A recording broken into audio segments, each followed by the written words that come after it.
ingeniously titled film U2 3D. Maybe some of you have seen it.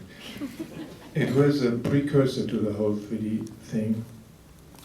Very first time I put on these glasses, and I wasn't expecting anything, just listening to the music, and I liked the music. But then, as soon as the movie started, I was blown away because, not by the film itself, and I almost didn't see it anymore. I just saw the potential. I stared at the screen and saw the possibilities. Actually, I can't say I stared at the screen because there was no more screen. The screen was gone and you could look through the screen, and there were things in front of the screen and behind the screen. Luckily, I didn't sit in the first row. Sorry, guys.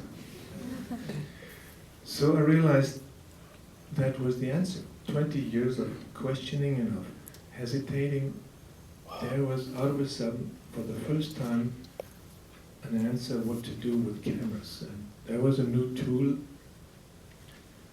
I didn't know much about it, but before the end of the credit, I was on the phone with Pina Bausch and told her, I think I know now. And that's when we started to prepare this film. I went to see her soon afterwards, and we started to plan. And first thing Pina did, she said we have to choose the pieces of mine that we can film, because they had to be put on the agenda of the Tanztheater, because they had to be performed publicly, and so we had the stage and the set, and it was rehearsed. And as the company has a very long-going program, very much in ahead, we chose 4 pieces, the ones that are now in the film as well. And the earliest time Pina could put them onto the schedule was for the fall-winter season of 2009. And that gave us a start date. So I had almost a year and a half to look into this new technology and see if it was more than a pipe dream and more than wishful thinking. It was initially, it looked very much like wishful thinking in the beginning when I first looked at the reality of it. This was in early 2008 when I finally shot for the first time in 3D. It was quite a disaster. Technology was only existed as prototypes. Nobody had ever shot a real life action film.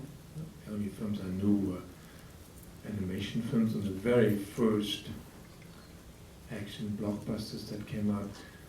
Avatar was only a rumor, and actually we shot most of this film before Avatar even came out, so I couldn't even call James Cameron saying, do you have some insight into shooting in 3D?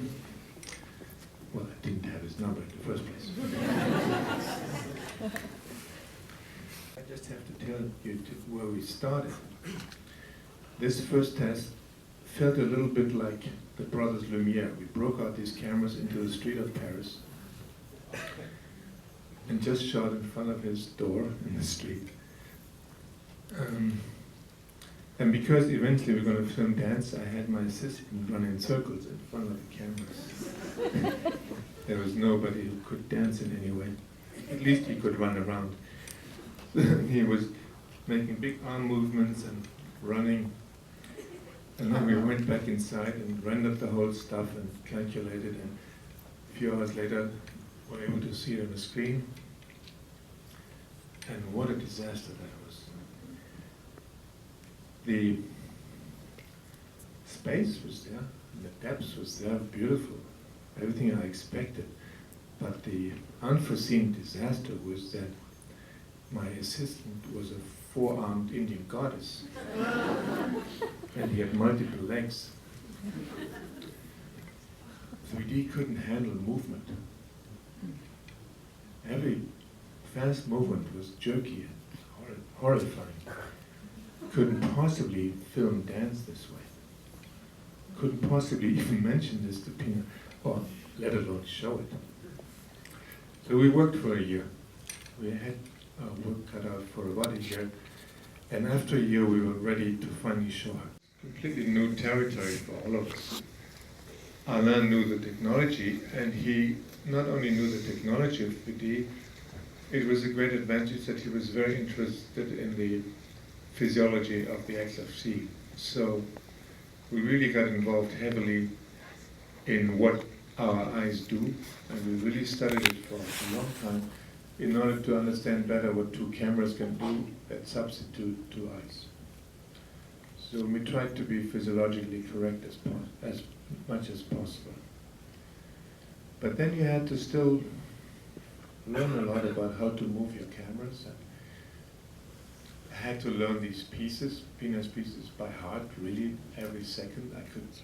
I would dream about it every night. I really tried to memorize them because the task was to be at any given moment at the right angle. And the angle is what it's all about, because to understand the architecture in 3D, you can be at a bad angle and you can be at a good angle. And we try to be at the best possible angle at any given moment to reveal the architecture of the choreography. So finally, a year later, in the summer of 2009, we were able to show Pina. She still had not seen any 3D. And we were ready to go to Wuppertal and pack the trucks with all the equipment to have. She really disappeared from one day to another. And we called the movie off. The fact that you still saw it just now is strictly due to the dancers.